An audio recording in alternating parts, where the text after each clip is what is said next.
In the shadowed hollers of Appalachia, where fog clings to the ridges and silence lingers heavier than prayer, lived a girl whose life was erased before it ever began. Born a daughter, forced into the role of wife, her name never touched the census nor the church ledger. Only whispers remain, fragments of a bride hidden in plain sight, and a grave that tells no truth. Welcome to Hidden Docs, where we unearth the buried stories of America's darkest past.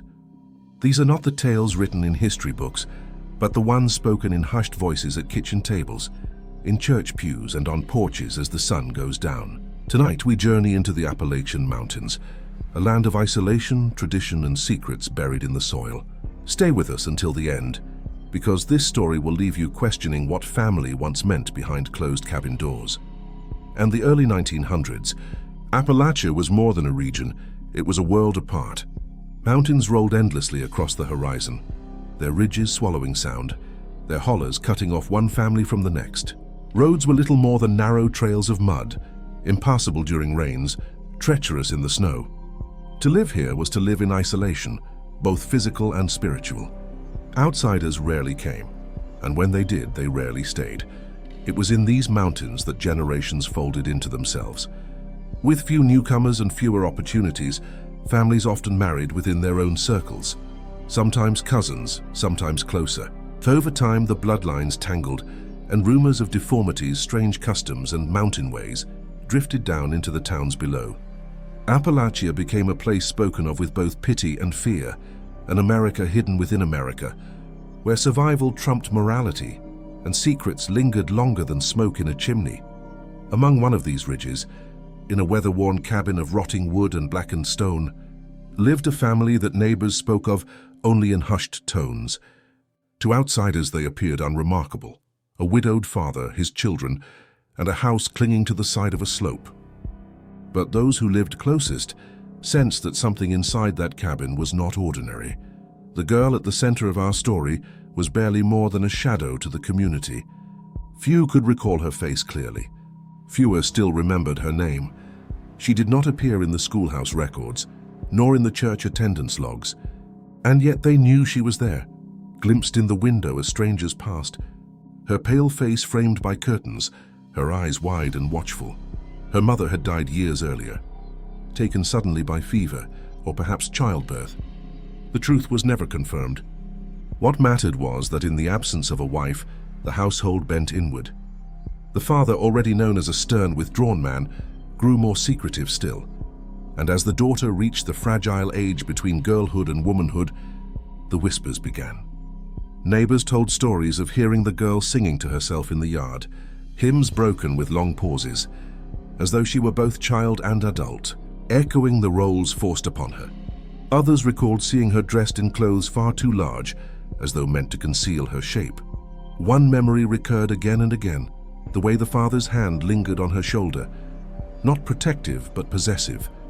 In the Appalachians, tradition carried enormous weight. Families were expected to stay together, to endure hardship, to protect their own. But in this house, tradition blurred into something unspoken, something darker. The lines between father, husband, and child were no longer lines at all, but a tangle of roles forced upon one fragile life.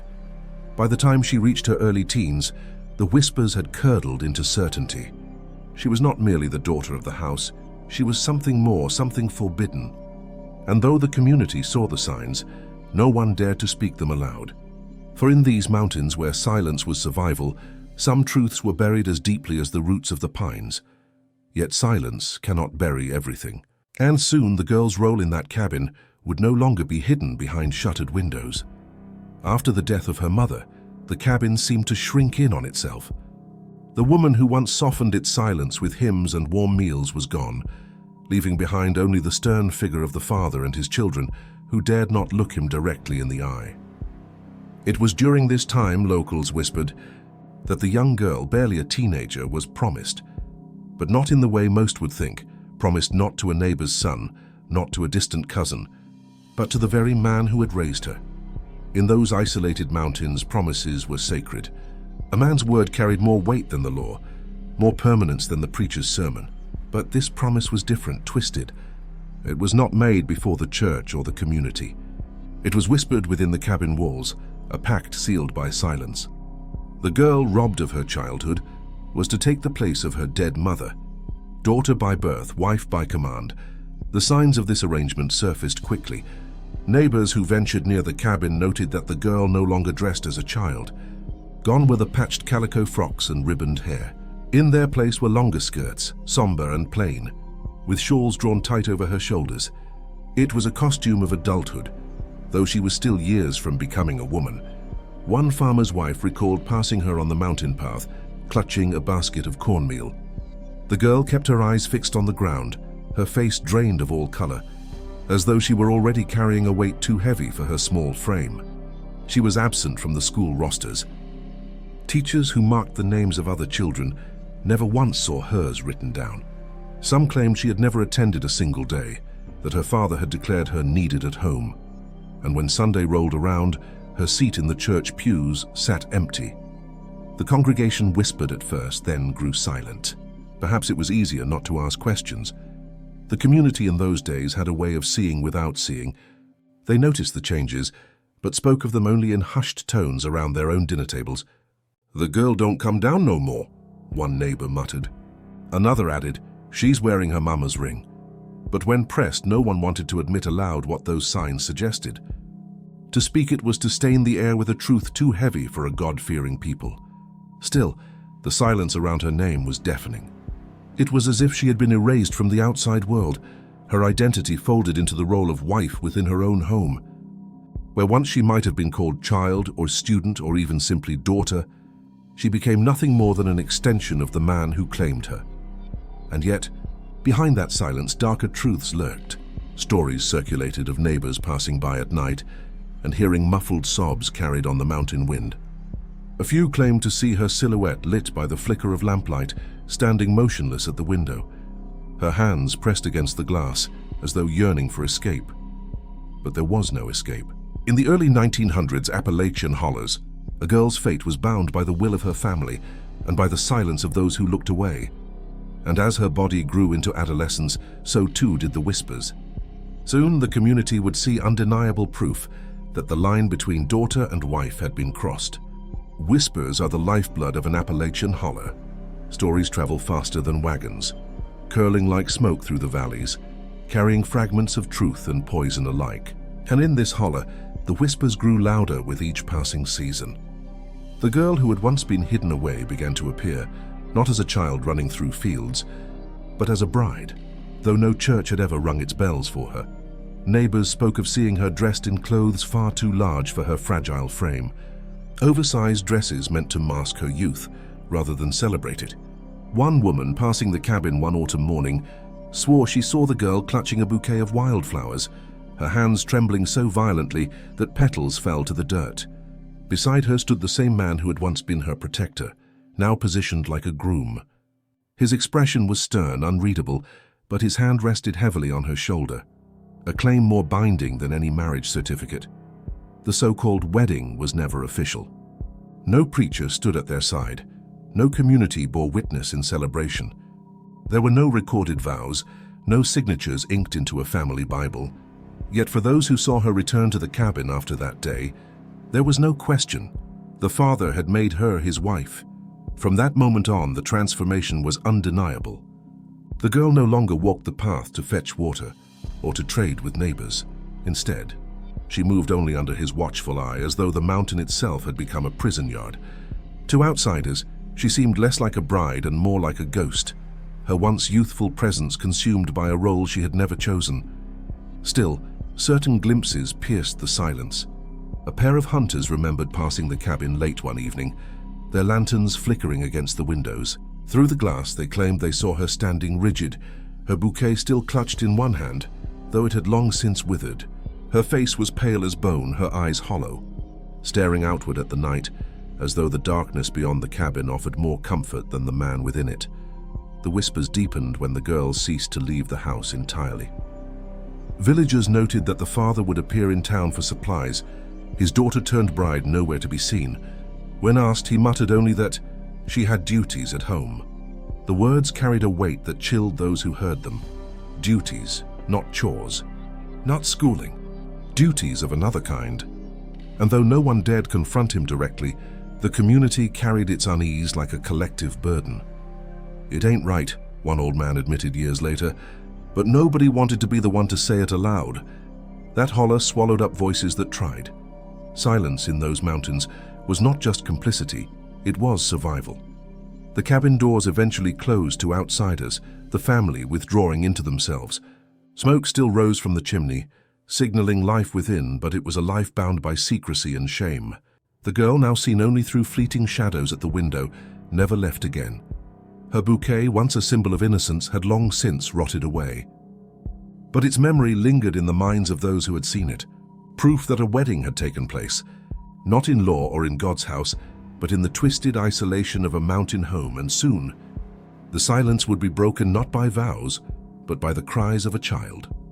By the mid-1910s, the whispers surrounding the cabin had grown heavier, darker.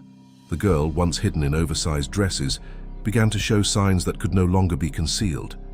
Her figure, still fragile and adolescent, swelled with the unmistakable shape of pregnancy. Neighbors, passing on narrow paths or glimpsing her from afar, exchanged uneasy looks but said nothing aloud. For in a place where silence was survival, acknowledging her condition meant acknowledging the unthinkable. Rumors traveled quickly. Some claimed the father himself boasted in the tavern that his household wouldn't die out after all. Others insisted he grew more reclusive, keeping his daughter locked inside, shuttering the windows so no one could see her belly swell. What is certain is that by winter the holler carried with it the sound of a child's cry, or perhaps the echo of it. The baby, born in secrecy, became a ghost even before its first breath was fully drawn. Those who claimed to have seen it described unsettling features, eyes that seemed sunken deep into the skull, limbs twisted in unnatural angles, a mouth that never quite closed. Some said the deformities were slight, others swore they were monstrous. All agreed on one point: the child bore the unmistakable mark of poisoned bloodlines. The girl, barely more than a child herself, was said to have aged overnight. Neighbors who caught fleeting glimpses of her described her face as hollow, her hair matted, her gaze vacant. She no longer clutched bouquets or looked out of windows with silent pleading. She appeared broken, a vessel emptied of hope. The fate of the baby remains one of the holler's most enduring mysteries. Some believed it lived only a few days, its cries weak, its breath shallow, before being carried out to the woods and buried in a shallow grave behind the cabin. Others claimed the baby lingered longer, hidden away, its unsettling appearance proof of the sin that birthed it. A hunter once swore he saw a small mound of earth freshly turned near the edge of the clearing, unmarked by stone or cross. Weeks later, that same mound had vanished, flattened by time as though it had never existed. Theories multiplied. Some whispered the father drowned the infant, unwilling to let it live as a walking reminder of his shame. Others said the child survived for years, kept hidden from all eyes, never stepping into daylight. In every version of the tale, the outcome was the same: the baby did not endure. Whether by nature's cruelty or human hands, it was erased, just like its mother's name from every ledger and record. Yet its brief existence was enough. Enough to confirm what neighbors had suspected all along. Enough to stain the family's bloodline with whispers that would never fade. The girl, trapped in her role as both daughter and wife, now bore another unspoken title, mother. But even as the holler whispered of deformity and burial, the truth remained locked behind those cabin walls. And those who lived nearby made a choice. To speak aloud was to invite danger, perhaps even violence. So they turned their heads, went about their lives, and allowed the cabin to swallow its own secrets whole. Still, on certain nights, when the wind cut sharp through the trees, some swore they could hear it, the faint, fleeting wail of a child long buried, carried down the mountainside like a warning. And with the child gone, the cabin grew darker still, its silence broken only by the weight of a secret too heavy for any one family to contain. In the early 20th century, Appalachia leaned heavily on the church. The steeple was not only a place of worship, but the axis around which the entire community turned. Births, marriages, deaths, all were recorded beneath the gaze of the cross. Yet when it came to the cabin on the mountain, the church turned its face away. The whispers of the girl's marriage, her pregnancy, and the child that followed reached the ears of the elders soon enough. Women carried the rumors in kitchen talk. Men spoke them under their breath after services. Still, when confronted with the chance to intervene, the elders simply shook their heads. "Family business," they muttered, a phrase both shield and surrender. To pry into another man's household was to risk unleashing violence and, perhaps worse, to bear the stain of knowledge no one wished to carry. The pastor himself is said to have visited once. He climbed the path toward the cabin, Bible in hand, but returned within the hour, his face as pale as chalk. When pressed, he gave no sermon on what he found, no condemnation from the pulpit. He spoke only of sin in vague terms, urging the flock to pray for the mountain families. From then on, he never went back. But silence could not erase the sounds that drifted down the holler. On still nights, neighbors swore they heard it, the girl's voice rising in broken cries that carried through the trees like a haunting. Some claimed it was weeping. Others said it was screaming, pleas swallowed by the wilderness. Mothers pulled their children inside when the wails began, clutching them close as though the sound itself might taint their innocence. And yet, no one came to her aid. Fear of the father ran deep.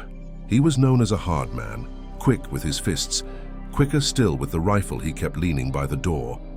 Confronting him would mean not only stepping into his violence, but also stepping into a truth the community preferred to keep buried.